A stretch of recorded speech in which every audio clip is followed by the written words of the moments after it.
En même temps qu'il recoule un mouvement de bascule, il recoule en faisant...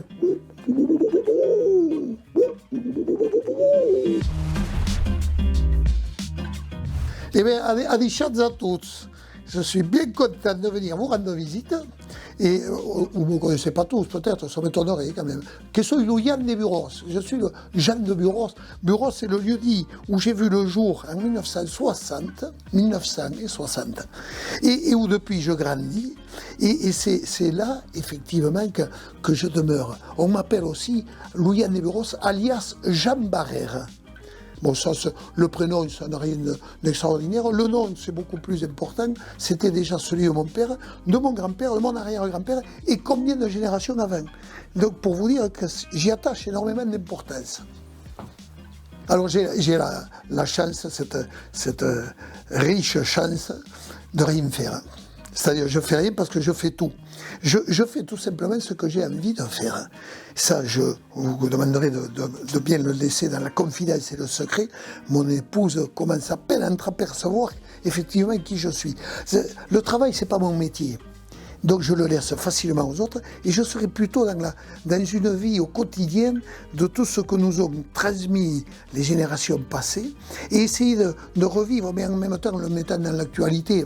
On n'est pas dans la nostalgie, dans le folklore, dans le passé. On est véritablement, je suis pour continuer à épouser nos traditions, notre culture, affirmer notre identité en le vivant au quotidien. Et vous comprenez qu'à partir de là, je n'ai pas le temps de faire grand-chose d'autre.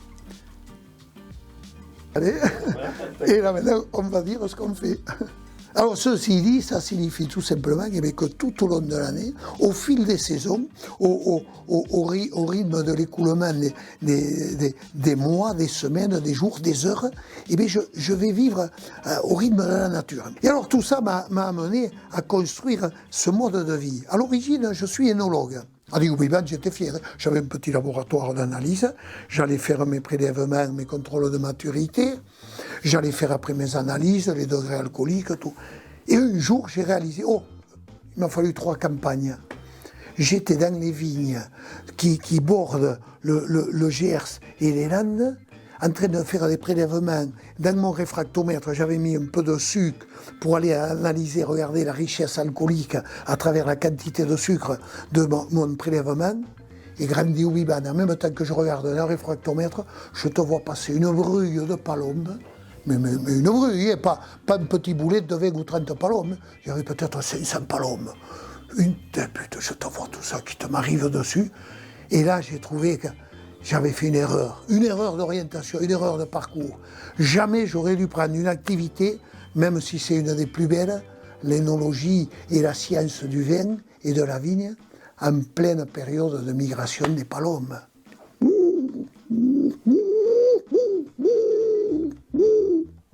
Et c'est là que j'ai abandonné. J'ai laissé la place de l'énologie pour aller habiter tous les ans, pendant 8 semaines, la Palombière. Oh là, Paris, c'est simple. On est un peu comme un ascète, mais enfin un ascète qui a quand même quelques éléments pour se restaurer. Sont pas véganes, c'est nous autres. Ah non, nous, pardon. Nous, quand on chasse, c'est pour aller jusqu'au bout. On a déjà, quand on voit arriver le vol de palombe, on a déjà deviné les petits pious, celles qui n'ont pas le collier blanc de plume autour du cou. Ceux-là, elles vont être pendues à la ficelle devant un joli feu de cheminée. Et à la goutte de sang, on va les rôtir. On va les déguster comme ça, plutôt grillés au feu de bois. Et après, avec un petit pichouret d'Armagnac, on va flamber la rôtie qu'on va avoir avec les entrailles de cet oiseau qui nous arrive là en plein vol. Celles qui ont les colliers blancs, vous savez, les vieilles paloumas, celles qui roucoulent comme ça.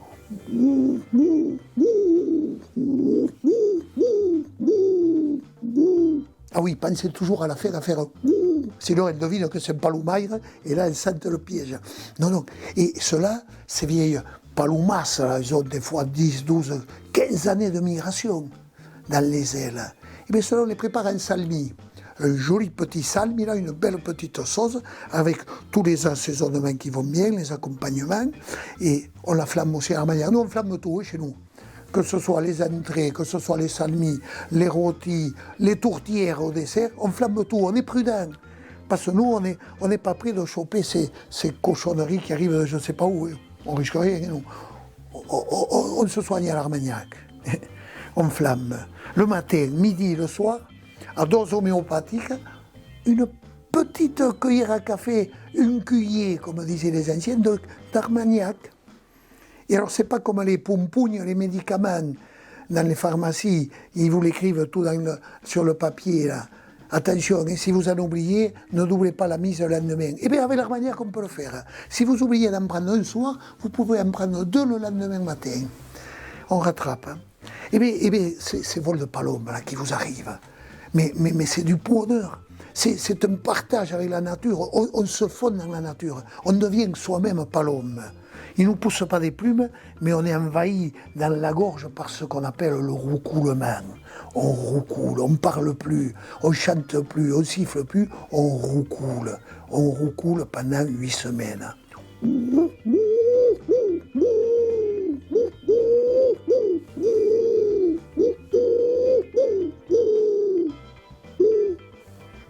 Après, vous avez les petits pious, vous savez, les petites jeunes, celles qui n'ont pas les colliers, le collier de plume blanche. Ceux-là, elles roucoulent différemment.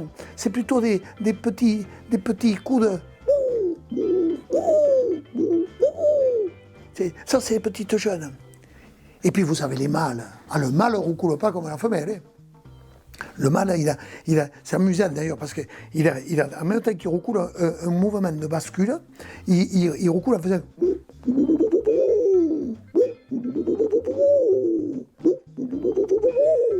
Alors quand il fait, il baisse la tête et il lève la queue. Et quand il fait, il baisse la queue. C'est comme ça qu'on reconnaît le mâle, au mouvement qu'il a avec la queue. Et sinon, il n'y a pas de dimorphisme pour distinguer une femelle d'un mâle chez les palombes. Il faut le savoir. Et puis il y a les parisiennes. Les parisiennes, ces grosses palomas, vous savez, ces palomes. Alors, comme toutes ces parisiennes, évidemment, elles savent tout, vous n'allez rien leur apprendre. Elles n'écoutent rien. Moi, je les ai découvertes, les parisiennes, quand j'étais allé faire un défilé qui, pour moi, c'est une de mes plus grandes fiertés. J'ai fait l'armée, le service militaire à la base aérienne, à la BA 118, ici à Mont-de-Marsan. Ça ne semble pas, mais j'étais parti loin de chez moi. Hein. 45 km aller, 45 retour. Et bien c'est là que j'ai découvert les parisiennes. Parce que j'appartenais au club agricole de la base aérienne. Et l'adjudant Les Gourgues m'avait dit, Barrère, tu vas aller défiler, représenter l'armée landaise à Paris le 14 juillet sur les Champs-Élysées. Où vivant. Les putes, imaginez un peu, une des rares fois où j'ai quitté le béret pour mettre un calot. Je me suis retrouvé sur les Champs-Élysées, tout costumé, en aviateur. J'étais le seul qui marchait au pas, le seul qui avait respecté la consigne. Et j'en ai la preuve, hein, j'ai le film. Chaque fois que j'avançais le pied gauche, ils avançaient tous le pied droit. Ils étaient tous à contresens. Et c'est là que j'entendais, que je voyais. Vous savez, si vous y êtes déjà allé sur les Champs-Élysées, c'est bordé d'allées de mûriers platanes. Et tout le long, c'était rempli de palomes, de palomas, les parisiennes. Je les écoutais. Elles piaillaient, elles roucoulaient entre elles. Elles s'en foutaient pas mal du défilé.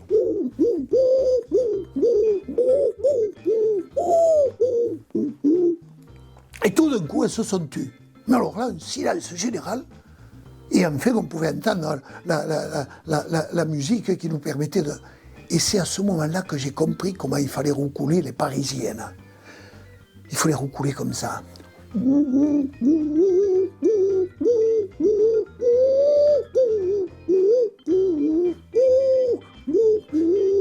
Elles se sont toutes mises au garde à vous, elles sont toutes parties de l'une des branches et elles sont toutes descendues au sol. C'est comme ça qu'on les roucoule, les parisiennes.